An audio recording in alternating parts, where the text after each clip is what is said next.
Rolf Meyer is a South African, a very loyal and patriotic South African who has distinguished himself in a number of areas where he has worked. And yes, he did lead the National Party negotiating team together with myself. He was a cabinet minister in the initial government of national unity and has done very well in those areas.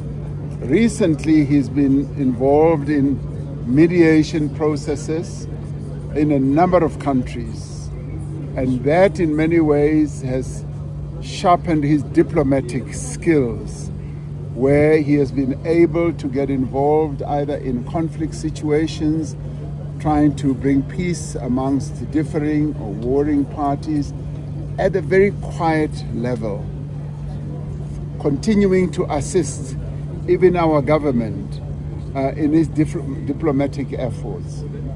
And when we needed to appoint an ambassador to the United States, I found him to be more than qualified to be able to work in the United States, recalibrate our relationship with the United States. President Cyril Ramaphosa has defended his controversial decision to appoint Rolf Meyer as South Africa's next ambassador to the United States, pushing back against mounting criticism over Meyer's apartheid-era record. Speaking on the sidelines of the National Local Economic Development Summit on Wednesday, Ramaphosa made it clear that loyalty to government policy, not political history, would be defining standard for any diplomat representing the country abroad, and said any ambassador who represents South Africa must comply with and articulate the policies of the government.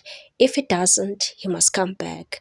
The president dismissed concerns about Meyer's political past, including criticism tied to his late decision to join the African National Congress. Ramaphosa argued that the party affiliation signals alignment with the government policy, while emphasizing that diplomats are ultimately expected to maintain neutrality in executing their duties. Meyer's appointment has, however, sparked a fierce backlash, most notably from the Economic Freedom Fighters, which has condemned the move as tone-deaf and deeply insensitive to South Africa's democratic history. In a strong-worded statement, the Economic Freedom Fighters argued that Meyer's involvement in the apartheid government disqualifies him from representing the country on the global stage.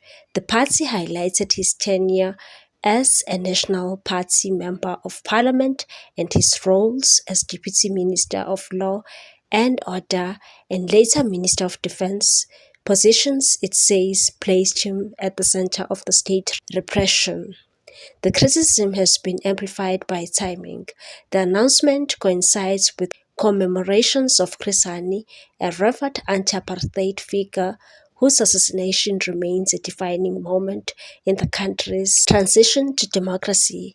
The EFF warned against what it described as the rehabilitation of apartheid-era leaders who later recast themselves as Democrats. The ambassadorial post in Washington has remained vacant since March 2025, following the expulsion of former envoy Ebrahim Rasool by the US President Donald Trump.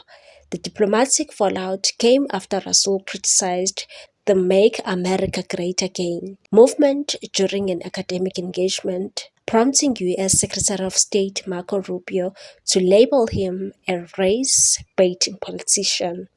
Government officials say Meyer's appointment is part of a broader effort to stabilize and rebuild strained relations between Pretoria and Washington after a turbulent period in bilateral ties. Despite the controversy, Meyer's supporters point to his pivotal role during South Africa's transition to democracy.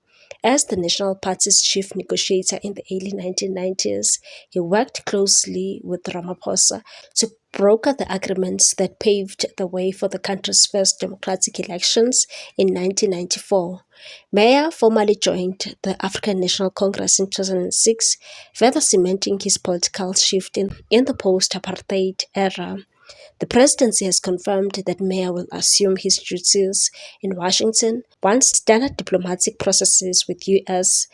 authorities have been finalized, a move that is likely to remain under intense public and political scrutiny. What's your take on this one, people? Thanks for watching. Please subscribe for more news.